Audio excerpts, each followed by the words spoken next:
සුබෝදෑසනක් මම සීවලී අරුග්ගොඩ අතරේක රේගුව අධ්‍යක්ෂ ජෙනරාල් ශ්‍රී ලංකා රේගුවේ මාධ්‍ය ප්‍රකාශක. අද දින මේ මාධ්‍ය හමුව විශේෂයෙන්ම කැඳවන්නට අපි බලාපොරොත්තු වුණේ බහලුම් ආනයන බහලුම් 300 ගණනක් රේගුවෙන් පරීක්ෂා නොකර නිදහස් කිරීම කියන කරුණු සම්බන්ධයෙන් පසුගිය දිනවල මාධ්‍යවල විවිධ ප්‍රචාර සිදු වුණා. අපි දකිනවා මේ සිද්ධියට අදාළම නැති එහෙම නැත්නම් අසත්‍ය ප්‍රචාර විශේෂයෙන්ම මේ සම්බන්ධයෙන් ප්‍රචාරය වෙනවා. විශේෂයෙන් ශ්‍රී ලංකා රේගුවේ කීර්තිනාමයට හානි වන පරිදි මෙම ප්‍රචාරය සිද්ධ වෙන නිසා ශ්‍රී ලංකා රේගුවේ ජ්‍යෙෂ්ඨ කළමනාකාරීත්වය තීරණය කළා මේ සම්බන්ධයෙන් මහ ජනතාවට පැහැදිලි කිරීමක් සිදු කරන්නට.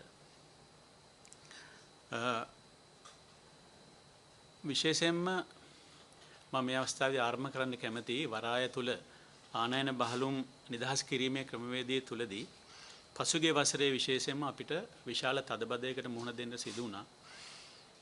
ඒකට හේතුව තමයි එක පැත්තකින් ආනයන බහලුම් ප්‍රමාණය වැඩිවීම, තවත් පැත්තකින් ආනයන බහලුම් පරීක්ෂාව සඳහා විශේෂයෙන්ම අපි ගෙන ගිය වැඩපිළිවෙල විශේෂයෙන්ම බදු එකතු කිරීමේ ක්‍රියාවලිය කාර්යක්ෂම කිරීම සහ වඩාත් තර කිරීම නිසා භාණ්ඩ පරීක්ෂාව සඳහා ගත වන කාලය වැඩි කිරීම සහ තවත් පැත්තකින් භාණ්ඩ පරීක්ෂාව සඳහා ශ්‍රී ලංකා රේගුවට තියෙන පහසුකම් වල සීමිත භාවය නිසා.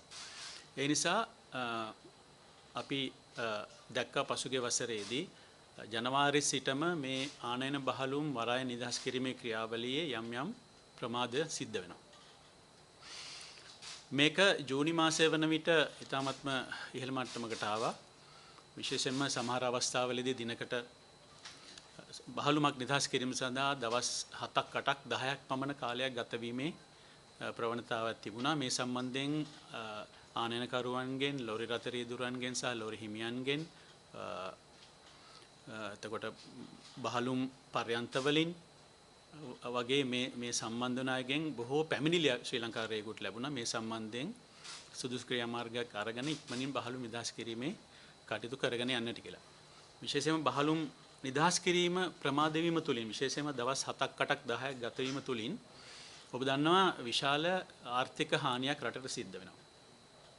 එක පැත්තකින් ආනයනකරුවන්ට තමන්ගේ භාණ්ඩ නිදහස් කර ගැනීමට කල් ගත වීම නිසා ප්‍රමාද ගාස්තු ගෙවන්නට සිද්ධ වෙනවා. විශේෂයෙන්ම වරාය තුල බහලුම් අංගනවලට ඒ වගේම ලොරි රථවලට වගේ අතිරේක විශාල මුදලක් ගෙවන්නට සිද්ධ වෙනවා. මේ මුදල අනිවාර්යයෙන්ම අවසානයේ දරන්න වෙන්නේ මහ ජනතාවට.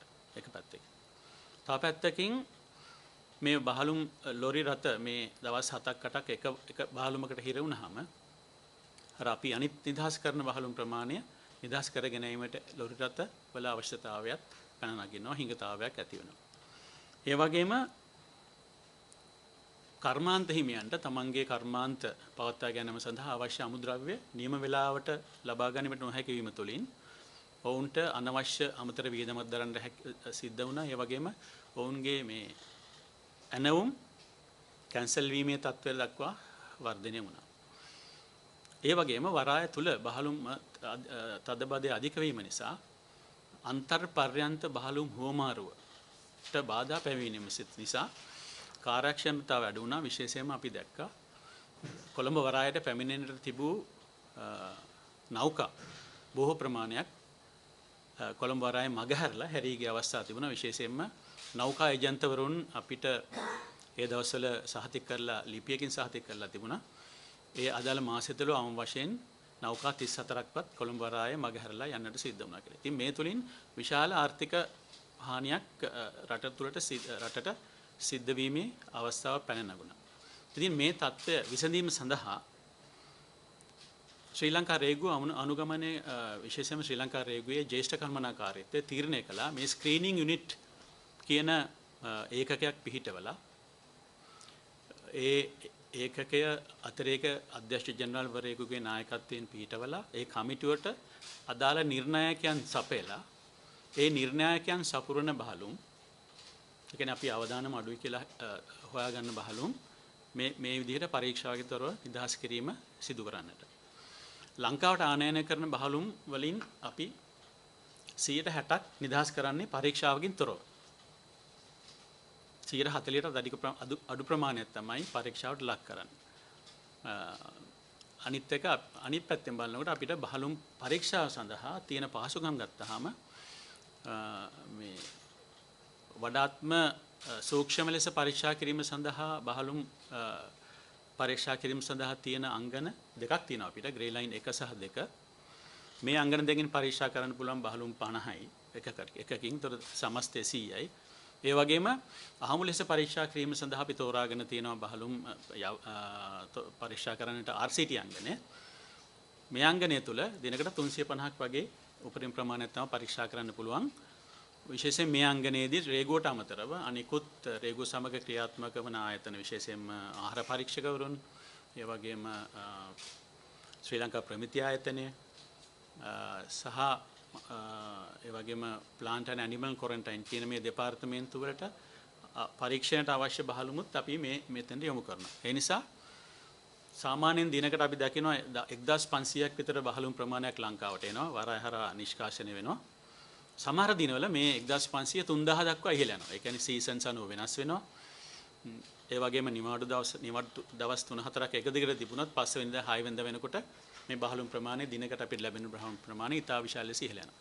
ඒ නිසා මේ සීලුම් බහලුම් පරීක්ෂා කරලා නිදහස් කිරීමේ හැකියාවක් අපිට නැහැ එක පැත්තකින්.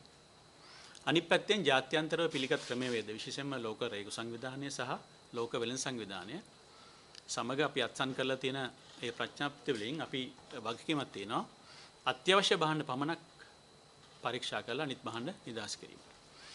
ඉතින් මෙන්න මේ ක්‍රමවේදය තුල තමයි මේ අදාළ මේ බහලුම් තදබදයට පිළියමක් ලෙස ශ්‍රී ලංකා රේගුවේ ජ්‍යෙෂ්ඨ කළමනාකාරීත්වයේ තීරණයේ පරිදි අපි ස්ක්‍රීනින් යුනිට් කියලා කමිටුවක් පිහිටවලා ඒ කමිටුවට නිර්ණායක ලබා දීලා ඒ කමිටුවට අපි බලය ලබා දුන්නා නීති අනුකූලව මේ බහලුම් වලින් පරීක්ෂා නොකර නිදහස් කරගත හැකි බහලුම් ඔවුන්ගේ පරිචයට දැනෙන ඔවුන්ගේ මේ කමිටුවේ ඉන්නේ අවුරුදු 25ක් 30ක් පමණ රේගුවේ සේවය කර නිලධාරීන් ඔවුන්ට විශාල දැනීමක් තියෙනවා මේ සම්බන්ධයෙන්.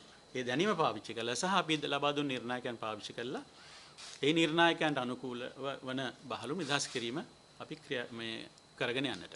ඉතින් මේ ක්‍රමය අපි ක්‍රියාත්මක කිරීම ආරම්භ කරේ 2024 ජූලි මාසයේ ඉඳලා. 2024 ජූලි මාසයේ ඉඳලා 2025 ජනවාරි මාසයේ තමයි ওই ප්‍රශ්නගත බහලුම් අපි නිදහස් කරේ.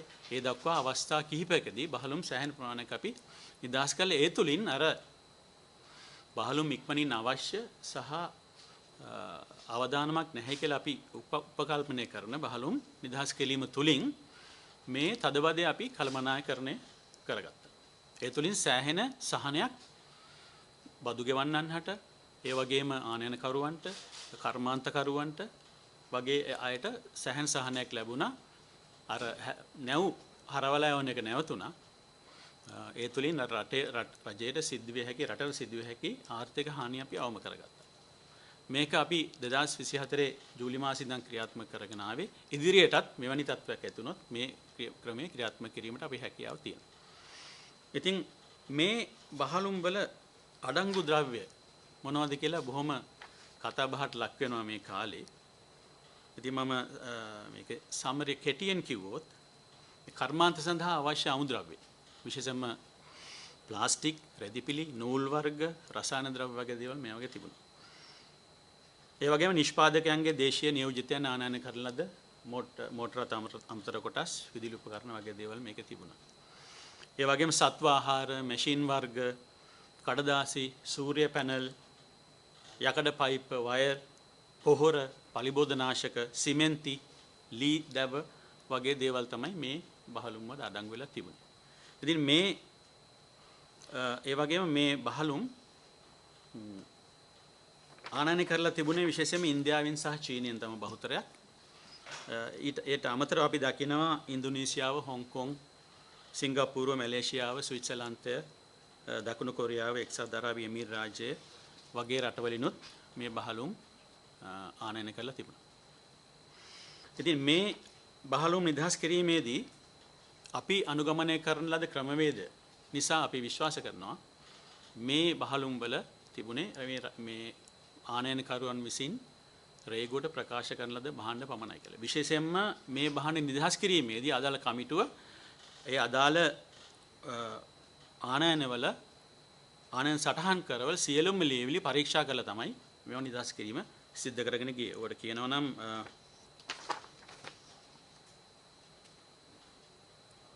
භාණ්ඩ නිදහස් කිරීමේදී අපි අපේ ක්‍රමවේද කිහිපයක් තියෙනවා කන්ට්‍රෝල් කරන. විශේෂයෙන්ම මුලින්ම අපි දිගු කාමරයේදී සටහන් කර ලියවිලි පරීක්ෂා කරනවා. ඒ වගේම මිල අව ප්‍රමාණය වෙලා කියලා වෙසක් කරනවා නම් මිල පිරික්සුම් අංශයෙන් ඒක පරීක්ෂා කරනවා. ඒ වගේම මේ ආනයන කරන බහලුමක හොරබඩු එහෙම නැත්නම් ජාවාරම්කාරයන්ගේ භාණ්ඩ තියෙනවා කියලා අපිට කලින් ඔත්තු ලැබෙනවා.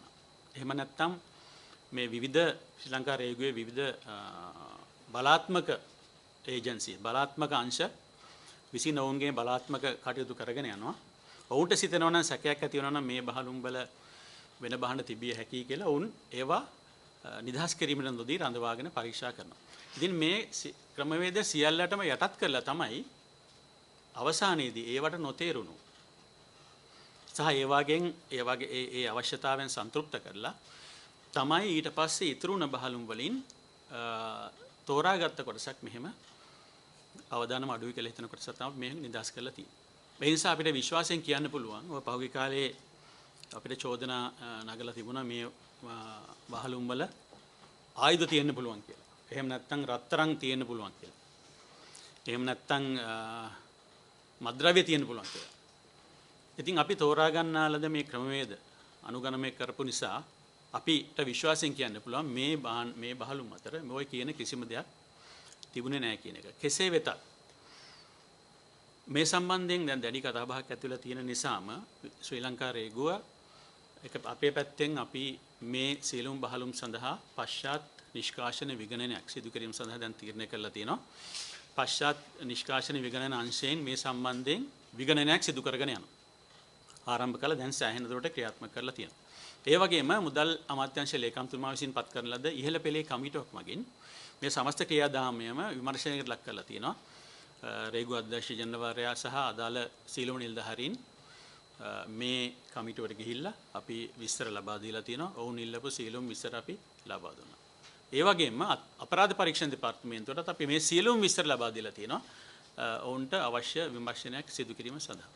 ඒ නිසා අපිට කිසිම සැකයක් නැහැ මේ අදාළ බහලුම් වල රේගුවට නිෂ්කාශන ප්‍රකාශ කරන ලද භාණ්ඩ තිබුණු බවට. කෙසේ වෙතත් මේ දැනට කරගෙන යන විමර්ශන අවසානයේදී අපිට 100%ක්ම සහතික කරලා කියන්න පුළුවන් වෙයි මේ බහලුම් වල තිබුණේ රේගුවට ප්‍රකාශ කරන ලද භාණ්ඩ පමණක්ම කියන එක. මාධ්‍ය ප්‍රකාශකතුමා ඔබතුමා පවසන ආකාරයට මේ බහලුම් 300 ගාන නිදහස් කිරීමට කාගෙන් හෝ වෙන නියෝගයක් හම්බුණාද? මේ බහලුම් නිදහස් කිරීමේ ක්‍රියාවලිය මම මේ අවස්ථාවේ විශේෂයෙන් කියන්න ඕනේ. අපි හදාගත්තේ ශ්‍රී ලංකා රේගුව තුළ විශේෂයෙන්ම ජ්‍යෙෂ්ඨ කළමනාකාරීත්වයේ අනුමැතිය යටතේ කමිටුවක් පත් කරලා රේගුව විසින්ම නිර්ණායකයන් තීරණය කරලා රේගුව නිලධාරීන්ගෙන් සමායුතු කමිටුවකින් තමයි මේක නිදහස් කරේ. අපිට වෙන කිසිම පාර්ශවයකින් කිසිම අනක් හෝ බලපෑමක් සිදු වුණේ නැහැ මේ ක්‍රියාවලිය. ඒක මට මේ වෙලාවේ බොහොම ස්ථිරවම කියන්න පුළුවන්. ඒ වගේම රේගුව බාර ඇමතිවරයා කවුද? රේගුව තියෙන මුදල් අමාත්‍යාංශයේ තියෙන. එතකොට මුදල් අමාත්‍යාංශයේ මුදල් ඇමතිවරයා වෙන්නේ අතිගරු ජනාධිපති.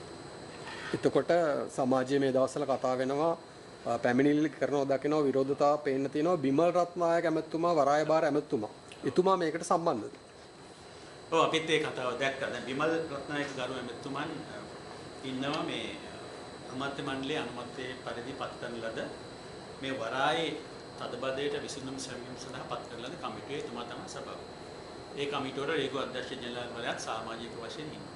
ඉතින් මේ කමිටුව සමස්ත ක්‍රියාවලිය දිහාම බලලා යම් යම් පියවරවන් ගන්නවා.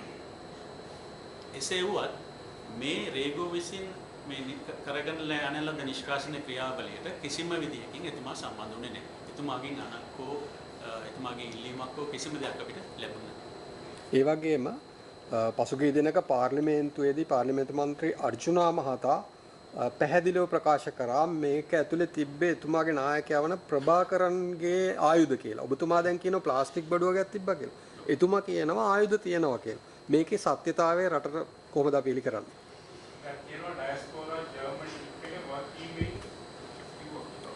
මම හිතන්නේ එතුමාගේ ක්‍රියා මේ කතාව ගැන අවශ්‍ය පියවර ගනී අදාළ ආයතන මට කියන්න තියෙන්නේ එහෙම කෙනෙක් කවුරු කියනවා නම් දෙමළ ඩයස්පෝරාවෙන් දුන්නේ එහෙම නැත්නම් ප්‍රභාකරන් ඔය සංවිධානයට ගෙන ආපු ආයුධ මේක තිබුණා කියලා ඒක සම්පූර්ණයෙන් මම ප්‍රතික්ෂේප කරනවා.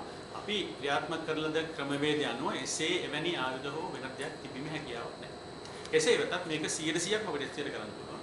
මේ ඔඩිට් එකෙන් ඒ වගේම අතප්‍රාද පරීක්ෂණ දෙපාර්තමේන්තුවේ විමර්ශනයෙන් පස්සේ. ඔබතුමා පවසන පරිදි ඔය ස්ක්‍රීනින් සිස්ටම් එක යටතේ රැන්ඩම්ලි නිදහස් කරන භාණ්ඩ ඔය රථවාහන අමතර කොටස් ප්ලාස්ටික් ඒ විදිය කොටස් පමණමද? ඒ සියලුම විස්තර භාණ්ඩ ඒ නිදහස් කරපු භාණ්ඩවල සියලුම විස්තර අප සතුව තියෙනවා. මම ඔබට කිව්වේ මේ ලිස්ට් එකක් පමණයි. මේ බහලුම් අතර මම පැහැදිලි කරන්න මේ 2025 ජනවාරි මාසේ 18 වෙනිදා නිදහස් කරන ලද බහලුම් සම්බන්ධයෙන් මේ කතා බහ ඇති වුණා. ඔය එදින නිදහස් කරපු බහලුම් අතර ආනයනකරුවන් 180 දෙනෙක් හිටියා. රේගු සටහන් කර 234ක් අපිට මේ ආනයනකරුවන්ගෙන් ලැබුණා. ඒ තුලින් අපි බහලුම් 309ක් තමයි නිදහස් කරලා තියෙන්නේ. මේ රේගු සටහන් කර 234 තුලම බහලුම් 370ක් තිබුණා. එයින් 62ක්ම අපේ දත්ත පද්ධතිය මගින් ඔටෝමැටිකලි නිදහස් වෙච්ච. එතකොට මේ කමිටුව මගින් 309 අපි ඒ රීරූට් කළ වෙන නිදහස් කරලා තියෙනවා. ඉතින් එතකොට ඒ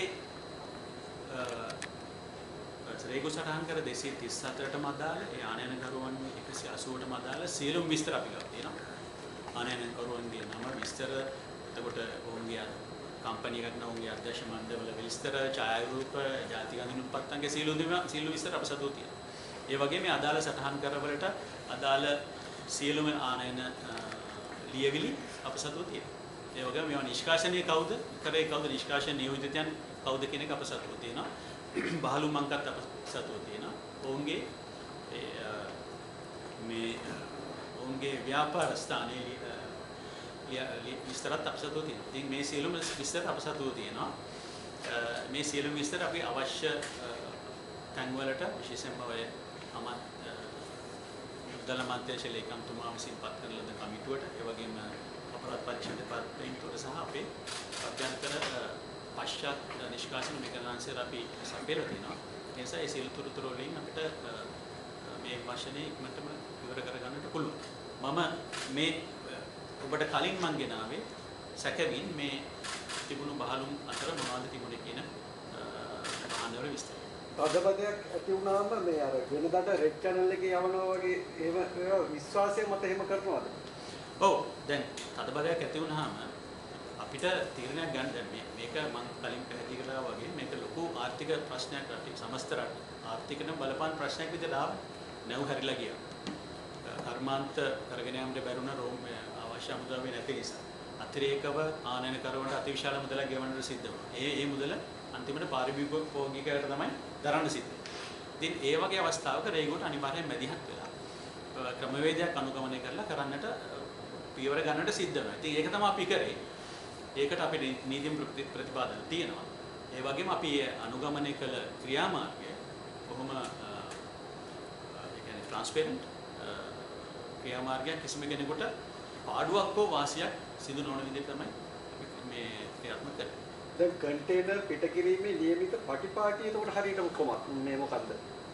ඔව්, කන්ටේනර් පටිපාටිය අපි අවදානම් කළමනාකරන ක්‍රමවේදයක් හරහා තමයි තෝරගන්නේ මොනවද පරීක්ෂා කළ යුත්තේ, මොනවද පරීක්ෂා කළ යුත්තේ කියලා. මම කලින් කිව්වා වගේම 160ක ප්‍රමාණයක පරීක්ෂා නොකර යවනවා. ඉතින් පරීක්ෂා නොකර බහලුමක් නිදහස් කරනවා කියන එක මේ රේගුවට අලුත් දෙයක් නෙවෙයි. ඒක දත් සිද්ධ වුණා, අදත් සිද්ධ වෙනවා, ඉදිරියටත් සිද්ධ වෙනවා. මේ අවදානම මත තමයි අපි ඒක තීරණය ගන්නෙ. ඉතින් එහෙම නැතුව මේ වෙළඳාම පහසු කිරීමේ ක්‍රියාවලිය දැන් රේගුවේ මූලික අභිප්‍රායන් තුනක් තියෙනවානේ. හතරක්. තීරුබද්ධ කිරීම, අපි ආනයන හා අපනයනයන් වලට පහසුකම් සැලසීමත් අපි කළ යුතුයි. මාස දෙකක් තුනක් අරගෙන බහලුමක් පරිශීලනය යවන්න බෑනේ. ඉතින් ඔය දෙක අපි බැලන්ස් කරගෙන තමයි මේ ක්‍රමවේදය කරගෙන යනවා. ඒ නිසා තමයි අපි ඉහළ අවදානමක් ඇති දේවල් වෙන් කරගෙන ඊටු අවදානමක් ගත හැකි හෝ අවදානම නැති දේවල් පරිශීලන කරන්න ඉස්සස් කරනවා. ඔබතුමා පවසන ඔය මේ 60ක නිදහස් කරන බහලුම් හැම එකම පරීක්ෂා කරොත් මොන විදිහේ තත්ත්වයක්ද ඇති වෙන්නේ? ඔව්. හිතන්න අපිට දවසකට පරීක්ෂා කිරීමට හැකියාවක් තියෙන්නේ අර සම්පූර්ණ පරීක්ෂාවක් කරනවා නම් ඒ අංගන දෙකේ බහලුම් 100. එතකොට හමු පරීක්ෂාවට තමයි අනිත් අපි අර අනිත් RCT අංගනේ 350 ලක් කරනවා. ඉතින් සියලුම දේ බලන්න තියෙනවා නම් මම හිතන්නේ ආනයන බහලුම නිදහස් වෙනකොට අඩුම ගානේ මාස 3ක් වටා. ඒ වගේම තමයි අපි ගුවන්තොටුපොලේ. ගුවන්තොටුපොලේ දිනකට මගින් 20000ක් පමණ යනවා. ඒ වගේම 20000ක් පමණ පිටට යනවා. හිතන්න එක මගියේ බෑග් දෙකක් ගෙනාවත් එතන බෑග් 80000. එක බෑග් එකකට විනාඩි 10ක් අපි ගත්තොත්. නිලධාරීන් 100ක් අපිට දැම්මොත් පැය 35ක් විතර යනවා එක මගින් නිදහස් කරන්න. නිෂ්කාසන. ඒක කරන්න බෑනේ. ඒ නිසා තමයි මේ ලෝකයේම පිළිගත් විශේෂයෙන්ම ලෝක රේගු සංවිධානය සහ ලෝක වෙළඳ සංවිධානයේ පිළිගත් ක්‍රමවේද තමයි අපිත් භාවිතා කරන්නේ. ඉතින් ඒක ඇත්තටම සාර්ථකයි. එක පැත්තකින් අපිට අවශ්‍ය බදු ආදායම ලැබෙනවා. අනිත් පැත්තෙන් අපි දානම් කිරීම සහ සීමා කිරීම අපි ක්‍රියාත්මක කරන්න හැකියි. අනිත් පැත්තෙන් වෙළඳාම සහ මගින්ගේ ගමන් පහසුකම් සපයලා ඒ වෙළඳාම පහසු කිරීමේ කටයුතු අපි ඒ බැලන්ස් ක්‍රමයකට දැන් කරගෙන යනවා. දැන් ප්‍රශ්නගත බහලුම් මේ පිටකිරීම සිද්ධියේදී මේ රේගුවේ පටිපාටිය